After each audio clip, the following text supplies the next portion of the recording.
and I run Looks by Linds. Don't mind my voice today. We're feeling a tad bit under the weather, but since I work from home anyways, there's no excuse not to film this YouTube video. So I smacked on a little bit of makeup and we are gonna get to it. So since I started blogging, I can't even tell you how many people message me, whether it's people that follow me on Instagram, follow me on Facebook, follow me on Pinterest, or are old friends from like high school, or absolute strangers who are just aspiring bloggers themselves. Message me, email me, just asking like how to start, like where do you begin? Because it is a really scary thing to start. You're really putting yourself out there, and it takes a lot of courage to open up your life to the online world. And if you are gonna do it, you wanna do it right. So people usually will reach out to, I would say, probably more successful bloggers than me, but I've had quite a few reach out to me as well. So it's very flattering when people reach out, but it's come to a point where I can't really answer everyone, so I decided to make this video so I can just start like sending off the links, and I hope this is helpful to whoever's looking for these answers. So step number one here, I have, what are you blogging about? So like I said, you have to choose a topic. Lifestyle blogging is a big thing right now, so it's kind of like blogging about your own lifestyle. So it could be from like what you're cooking tonight to like where you go for runs on the weekend, what kind of places you go to for happy hour, what kind of travel trips you're taking, and that kind of stuff. But I think it is really important to kind of have a niche and a certain expertise, if you will, where people like will look at your profile, go to your blog, go to your .com, go to your Instagram for inspiration on that particular topic. So although lifestyle blogging is super popular, and I do consider myself somewhat a lifestyle blogger as well, because I don't only talk about fashion, I also will talk about like very personal experiences, stuff like that, which always tend to be my most popular blog post actually. So I think it's important to have a niche, but at the same time be open to talking about other things. But I wouldn't categorize yourself solely as a lifestyle blogger. Make sure that you are offering some sort of expertise in some area. So for me, number one, what are you blogging about? For me was fashion. I love fashion. I went to school for fashion. I went to Paris and studied fashion and interned for Paris Fashion Week. So I'm not a pro by any means. I've worked in styling as a stylist.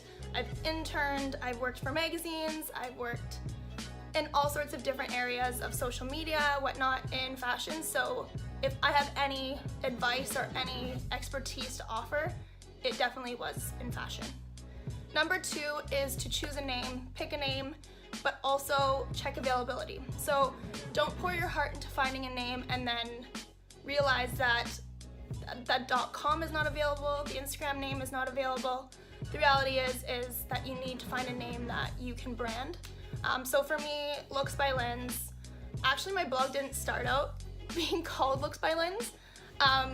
My blog was called, wait for it, it's so bad. So my last name's Rosso, which is the color red in Italian.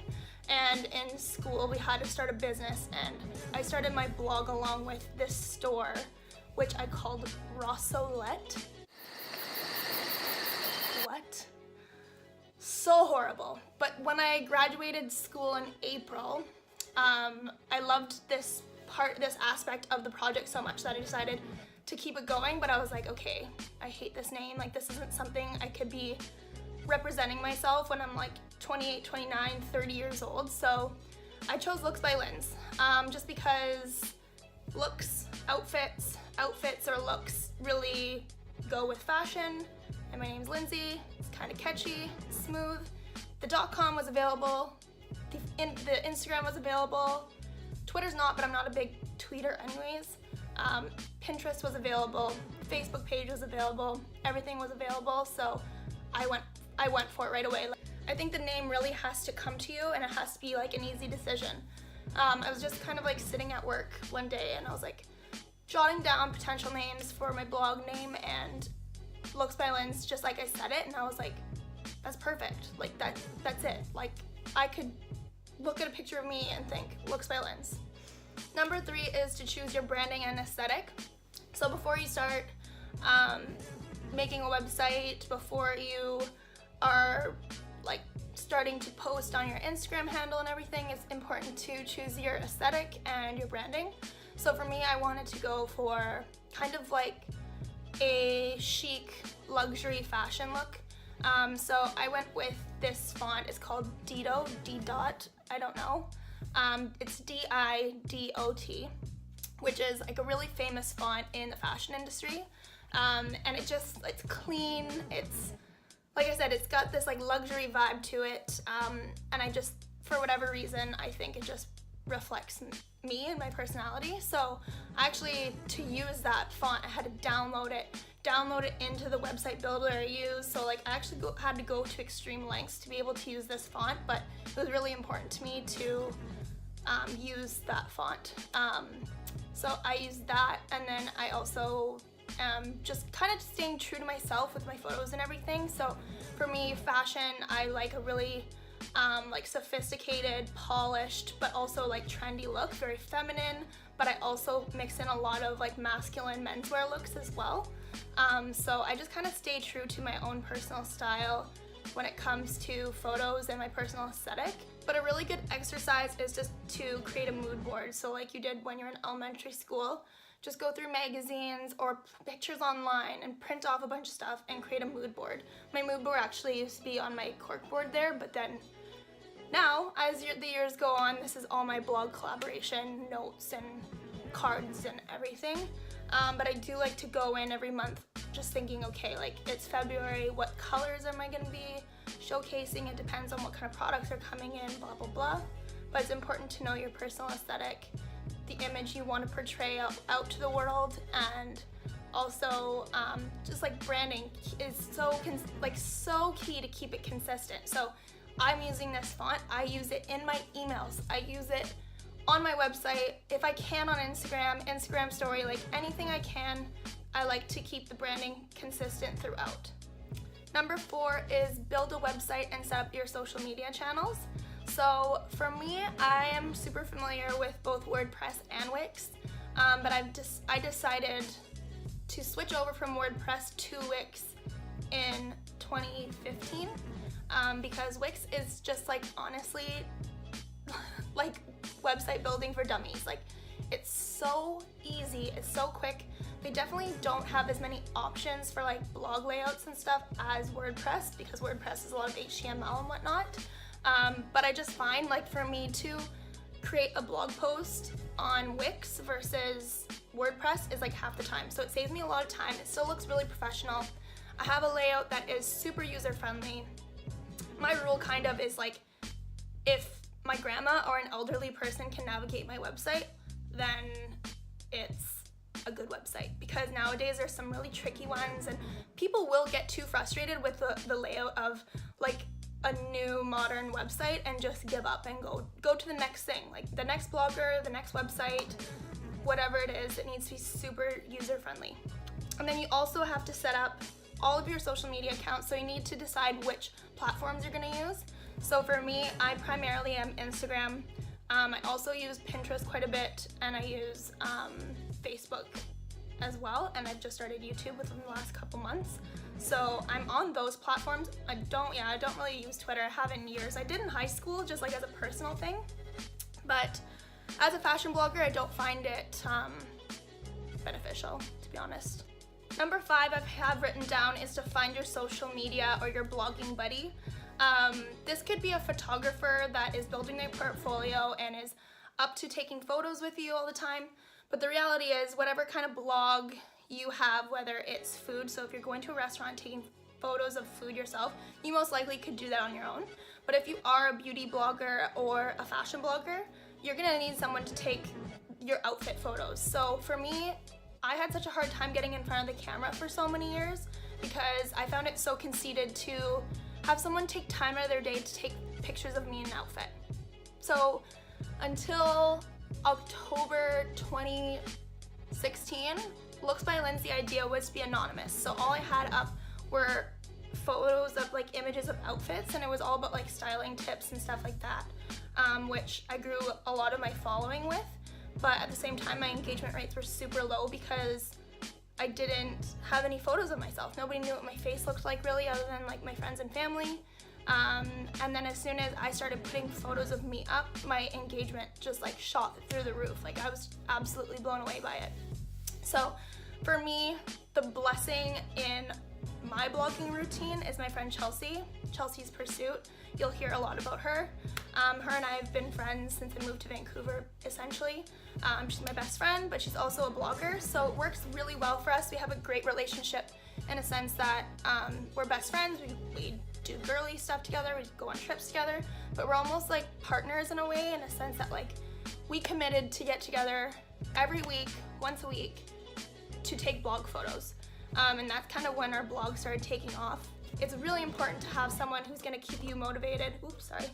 Keep you motivated, keep you on your toes, and it's the buddy system. Like a lot of people use the buddy system for working out. Like it's so beneficial. I've found working with Chelsea has made like the biggest difference in my blogging routine, because when you're purely relying on your own self-motivation to get stuff done, sometimes it slips because you'll be like, oh, I'll just do it tomorrow. But if you have someone who's relying on you to show up at this spot at this time on this day to take photos of you, but also for them and for their own like professional success, it really changes the entire aspect. So it started out with just Chelsea and I, Chelsea's Pursuit, but we also have formed our blog squad, so which is the three of us, which is Chelsea, Ruby and I, so Ruby Gillett and Chelsea's Pursuit. I'll link both of their profiles below. They're amazing. We have a great relationship. It's awesome because we're all pursuing similar things, but our styles are so different, and it's so awesome working with these girls because there's no competitiveness. We're all working towards personal brands, and blogging to me is a personal brand, which means essentially there is no competition. Although there's millions of other bloggers out there, I'm the only Lindsay Rosso, and there is no other Lindsay Rosso who goes under Looks by Linds. 6, I have break the content creating habit. So just like any other habit, you need to get into a routine of having outfits prepped in advance, choosing a location for your shoot, choosing an outfit that correlates with that location. You just have to be prepared, and you need to break the habit of like taking photos at least once, twice, 3 times a week. It did definitely take a little bit of time, like I would say a few months, for me to get used to the fact that like this is, at the time, this is my part-time job. I need to treat it like a part-time job, and as silly as it is to go and like pose in front of the camera and stuff, like this is what I'm pursuing as a career, so like it needs to get done. So it's breaking that habit of knowing that part of your weekly routine is getting these photos done, and you'd be happy with them. So I can't even tell you, I've had a few photo shoots where I've gone in, thought it looked great, everything's gonna be awesome, and then afterwards I'm looking at the photos and I'm like, crap, I don't like any of these photos. So it's like your whole afternoon was just thrown in the garbage can, and you have to find another time that week to get some photos up, because it's so important in the blogging world and in social media in general that you are consistent with your content. You can be up 100 followers one week because you've posted almost every day, but then if you don't create your content and the following week these new followers of yours don't see anything, likely they're probably just gonna unfollow you.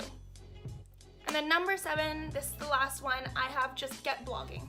So now that you have decided what your blog topic is, you've picked a name, you've chosen your branding and your aesthetic and your overall vision of what your blog is going to look like, you've built your website, you've set up your social media channels, you've found someone to take photos with, or found someone that you can work with to make this blogging thing work, and then you've started to break the habit of creating content, or you're starting to take photos, it's time to blog, which is really probably the scariest part, right? Because like I said, you're putting yourself out there, you're opening up a door to criticism online, to people judging you, to whatever your fears may be.